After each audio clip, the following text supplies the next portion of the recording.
So I'm going to close this. We're going to look at, this is something we looked at before. I believe it was in the first stream that that I started this this material on. We were looking at the CVE report, and we looked at it directly from the CVE website. Now, what the CVE report showed was something along the lines of this. This is in chart form, but the raw data was in tabular form. You're welcome to go look at it yourself. And you can see that the vulnerabilities by type and year, at least in total, are staggering. And something changed in 2015, 2016, where the number of vulnerabilities went up, way up.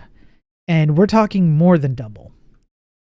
So if we try to just look at maybe breaking this down a little bit, you can see they've broken it down. The red items, the darker it is in color, means that the more prominent it is, I believe, something along those lines. Yeah, approximately. But you can see that it just gets worse and worse and worse. You can break it down by different things, but I felt like it was reasonable enough to just show you can break down, let's just see, cross-site scripting. I mean, that's gone up a lot, which I kind of expected to see, honestly. Squeal injection. Yeah, that's gone up a bit, although it's been on a pretty, it's been in an okay trend. And then it just jumped up in the last few years. Let's look at memory corruption.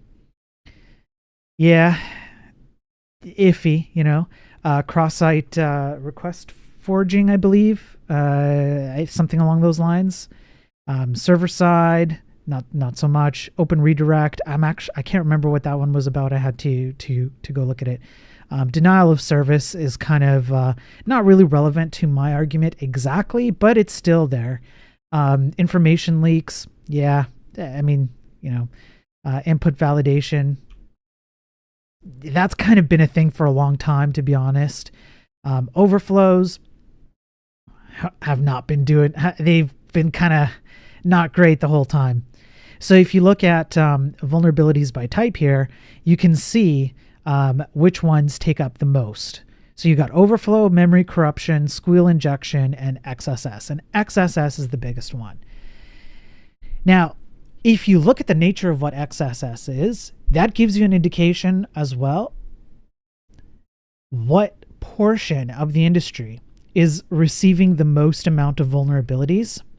And if it makes up a majority of the total, which it seems to, based on the data, then you can start pointing the finger at particular things. Memory corruption is a close second.